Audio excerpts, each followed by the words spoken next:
stuck between a libertarian and a Republican. Welcome to Publitarian Podcast.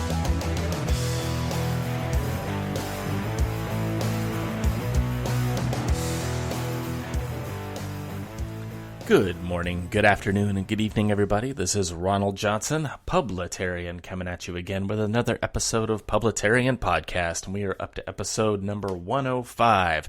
And I think I'm going to call this episode WeakAss Republicans. You'll know why in a minute. Man. Weak-ass Republicans. The reason I'm saying that, I'm going to play a quick little audio clip here. If the audio does sound different, by the way, on the podcast in general, I am using a different recording software. I was doing like this monthly subscription for this big, huge, like professional setup that I was doing, which is fine. I want to give you guys like a good professional product, but it's literally just money out my door every month. So I'm trying this software that comes with the podcasting package that I already have through Spreaker.com. So I'm going to try that and see how that works. And then I'll just let you guys vote maybe on an Instagram or something to see if you can tell the difference. If not, I'm going to go with this option. There's a few more bells and whistles, but I'm not sure on the professional audio quality yet. This is the trial run of it, so just bear with me. But anyway, back to weak-ass Republicans. From the National File, 27-year Navy vet running for House. I didn't serve 3 decades to surrender America to, quote, weak-ass Republicans or a communist coup. And this is Jarome Bell, who's running to represent Virginia's 2nd District after spending 27 years in the U.S. Navy and retiring as a Chief Petty Officer, delivered a fiery speech at Kim Klasik's Red Renaissance event in Maryland. Kim Klasik was the red dress-wearing young Republican that did the famous walk through Baltimore in those high heels that got everybody's attention. She did not win that race in 2020. Again, I think anything that's decided by popular vote anymore that is a centralized election, I don't think Republicans are going to win in these blue states and until in these blue areas until they clean up voter fraud. But now I'm off on a rabbit trail. Anyway, so this guy, Jarome Bell, I really liked his speech. I liked it so much. I was like, you know what? I think I'm just going to play this on the podcast and let it roll as is. So here is the speech. Hey, first of all, I want to say one thing real quick. I'm just going to duck it out here for a minute. Like I said, I'm just trying this software on its own, so apologies if it's not professional, but I'm just giving it a try. So without further ado, here's Jarome Bell. I don't know, man. Good speech. Hey, but literally, we are in trouble. We are in trouble as a nation. And we are in trouble as a nation because we have, any kids in here? I don't think so. We are in trouble as a nation because we have these weak-ass Republicans in this nation that's selling out to the radical left Democrats and selling everybody in here out as well. What happened in 2020 is a travesty in this country. Okay, I'm running for Congress in the state of Virginia, 2nd District. I spent 27 years retired Chief Petty Officer, and I did not spend almost 3 decades of my life to turn this country over to the radical left and to these weak-ass Republicans here in the United States of America. Our very way of life in this country is at stake. The life of our children, the life of our grandchildren are at stake.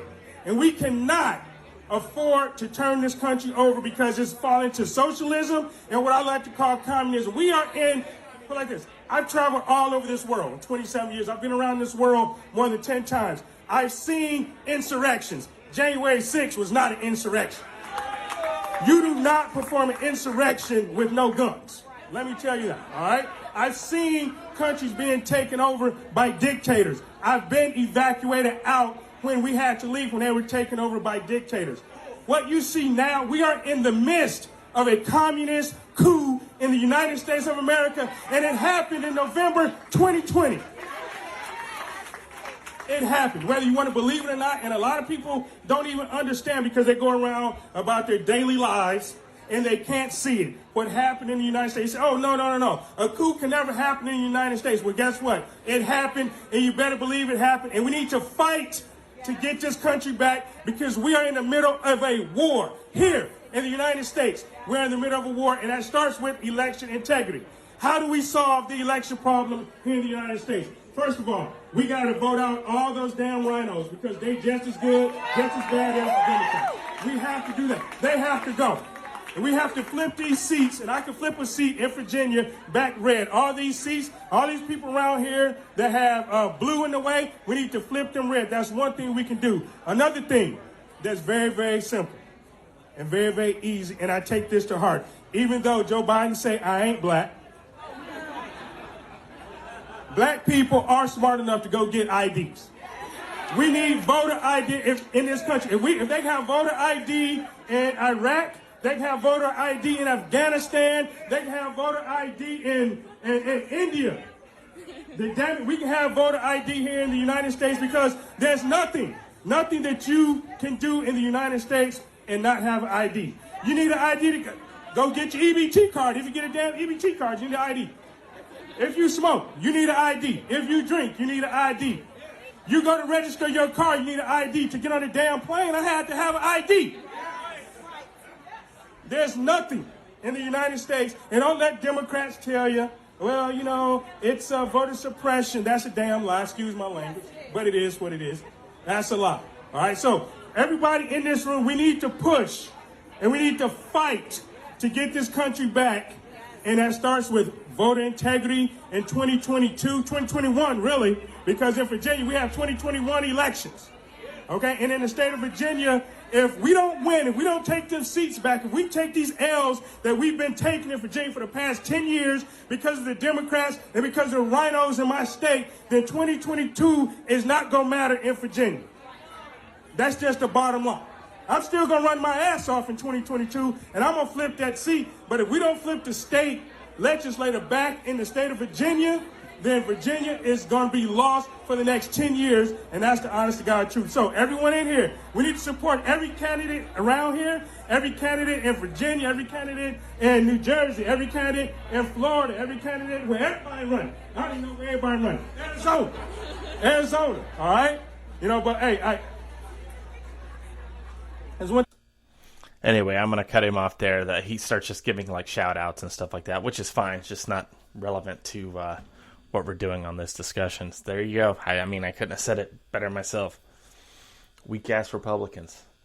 I swear, we're our own worst enemy. I know that I've been given solutions on my podcast on what we can do to fight back. I'm starting to see other people give those solutions as well, whereas before our only tool was just, well, you gotta go vote. Okay, well, if there's voter fraud, then what? And, oh, Ronald, there's no voter fraud. Okay, well, we have discovered that there is. Well, there's no widespread voter fraud. Okay, Arizona, a new story just bumped in New Hampshire. The audit going on in Arizona, audits going on in Georgia, basically wherever you see blue, there's been irregularities, and a couple of surprising places too that were we thought would be red that are blue. But yeah, if you want to just keep ducking your head in the sand and say there's nothing to see here and that the process worked flawlessly, then I can't help you any further on this podcast. I'm glad to see like more black people running and like letting their voices be heard and standing up for those on the right, not because I'm looking for any kind of virtue signaling or race points or something like that. It's just that those voices do need to be heard. And whether you like that or not, whether you believe in, facts and data or emotional arguments, if you're black and you see a black person making the case to you, a lot of times that's going to be better than a white person trying to make a case to you. Well, Ronald, that's kind of bigoted. No, not really. I mean, if you historically look back, like the right has not been able to reach out. Even if a black voice or two reaches out, they just get pushed off and they get called worse names than any Southerner had ever dreamed to call them, horrible names that I'm not going to repeat on here, but by their own people and what used to be their own party, the Democrat Party. And that's a shame, really. But now that these people are waking up and these black voices on the right are being amplified, it's going to become harder and harder for the left to make that argument that it's some kind of white supremacy, because obviously they're not white. If it's Candace Owens or just like a couple of them, they'll be able to go, well, she's just, self-hating or whatever. But now that these voices are getting more and more amplified, it's going to be hard for the media to spin it. Not saying that they can't, because they do. They spin stories all the time. They do this, what I call the slow drip of information, where if there is a narrative and then the truth comes out that interrupts their narrative, what they'll do then is they'll start slowly dripping out the truth, where it's just like in little kernels where you don't even barely notice it. And then once you say, well, look, we've been telling you for 2 years that what you said was factually incorrect, the media will go, oh, well, that's old news.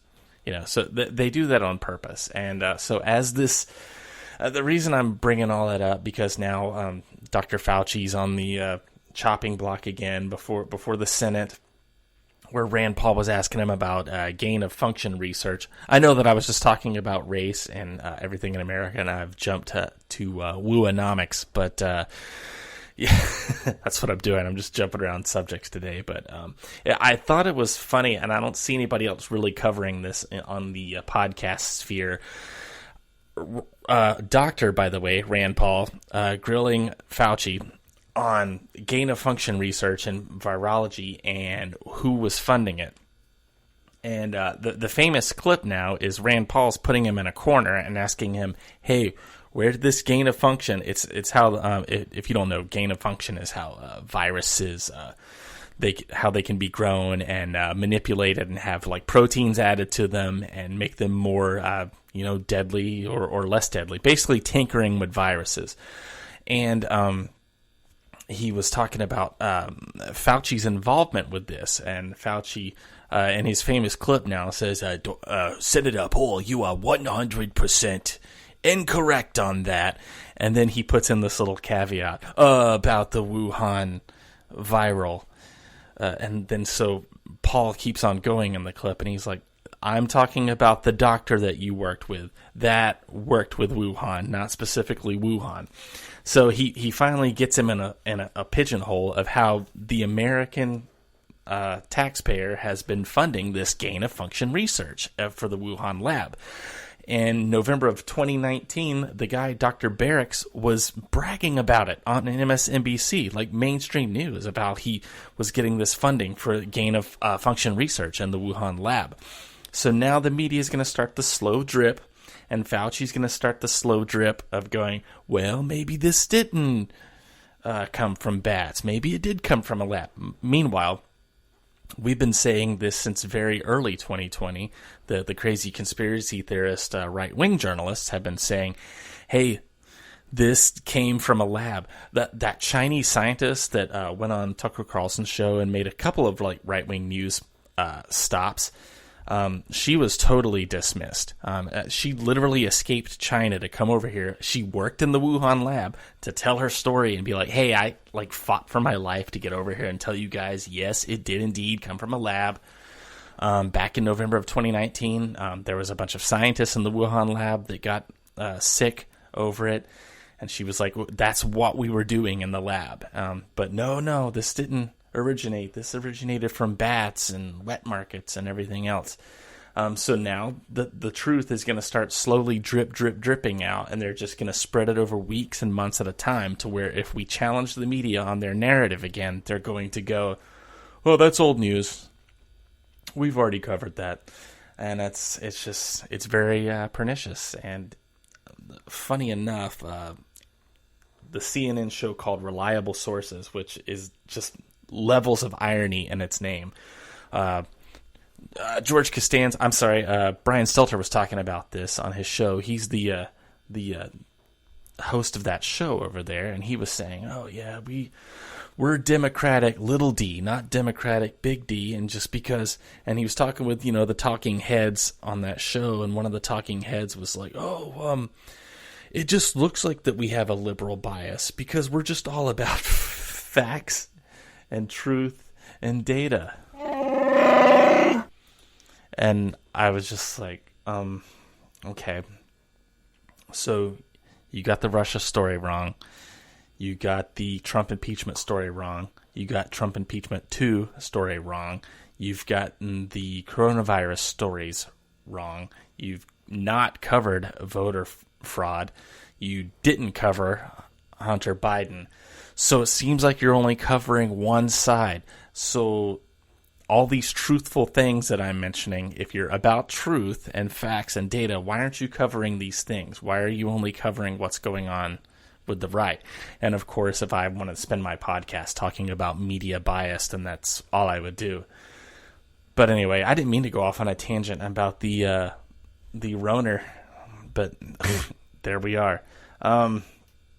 It's just, I meant to more talk about like race relations in the country, and then I'm happy that I'm seeing more and more of these like African American voices and Latino voices being like elevated and finally like waking up, and that the GOP is starting to like finally like click and reach out. Because the mistake that the GOP's always made is, well, we just have all the facts and data will always win. Well, no, it won't. Not if you're not creating some kind of narrative and making some kind of emotional argument and some kind of story as well. And that's where we've fallen apart, because we seceded all of this territory. When I seen we, I mean just free thinkers, right-wingers, libertarians, people that aren't crazy leftists. We've ceded all this territory, all this cultural territory over to the left, and it's been over decades. Education, academia, media, any kind of like storytelling, narratives, to the point where we don't even recognize what we watch on TV or what we see on social media anymore. And it's become so toxic and so crazy and so one-sided, and it's happened at a very like elevated pace now. So I am very thankful for these people, and now that we're starting to push back. I've said this before, and I'll say it again. If we don't have any candidates that are going to actively push against voter fraud and introduce some kind of voter integrity legislation, we're screwed. And I've not heard too many whisperings of that yet, so that does make me worried. I'm not a black pill about it, because now I'm starting to see people push back locally, like I've been talking about on my podcast, like with the critical race bullshit, the 1619, all that bullshit is getting pushed back by parents now at the local level, going, no, you're not going to be teaching our kids this crap. Thank you. Finally, bravo, you parents are waking up. The left finally took like one little tiny bit of territory too far, and you're finally waking up to it. But, I'm not trying to throw shade. I'm just like, geez, we've only been like preaching this forever, but whatever. I'm glad you're waking up. I'm glad you're waking up to it finally. I'm sure you guys know about the 1619 project now, but if you don't, it was started by this kooky leftist that says, America was founded on slavery. It's the same old tired talking points you always hear, and like, this is why the country was founded, so people could like practice their slavery here. And never mind the fact that, as far back as the early 1700s, like Quakers and people like that were not just anti-slavery, they were like rabid anti-abolitionists. Never mind the fact that slavery still exists in the world. Never mind that every race, every country, every culture has had some kind of slavery, some kind of indentured servitude. No, we have to focus on not just America, but the real thing. They're not really focusing on America. America is just like a piece of the puzzle. It's really just about the tearing down and destruction of Western society, because Western society is just the engine that built the world and built the world for good. Of course, you're going to have negative byproducts that come of that, because we're all human beings. But what these projects are designed to do is just do nothing more than go back to the old school communist bourgeoisie versus the proletariat. It's basically oppressor versus oppressed. They really don't care about anything else except for oppressor versus oppressed. Any narrative that they can make, oppressor versus oppressed. That's what they're going to do. So Western society is the oppressor. It's why you see a lot of anti-Semitism from the left as well, because the Jews are the oppressor, and from some of the extreme right too, that the Jews are the oppressor and the Palestinians are the oppressed. So what they do is they make all of these classes, all of these races, fight against each other, so there won't be any society stability in society, so they can further infiltrate and take over. Don't believe me? It's happening. It's happening at these local levels. It's happening with judges, liberal judges, DAs, sheriffs, even like police officers, even anything that has an admin. It has been infiltrated for decades by these people, and we have finally woken up to it.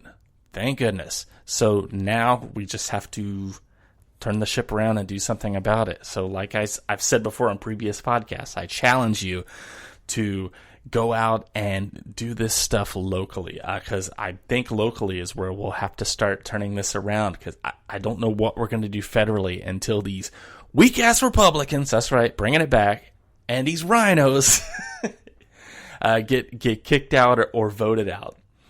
So anyway, that will do it for me on this edition of Publitarian Podcast.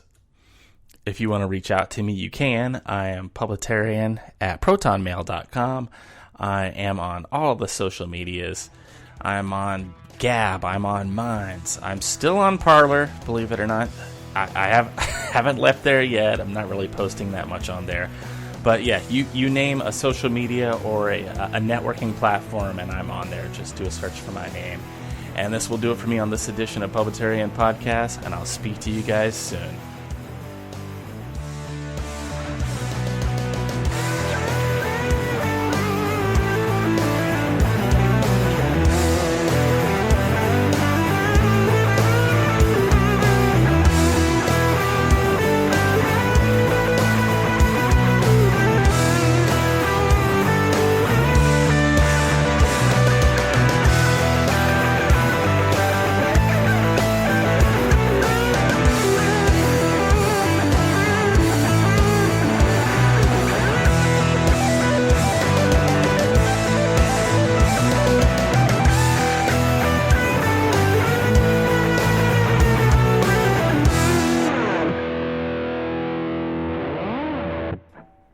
Oh, Mr. Announcer Guy, you dropped the ball. You didn't give me a copyright or anything. Well, anyway, Publitarian Podcast, copyright 2021.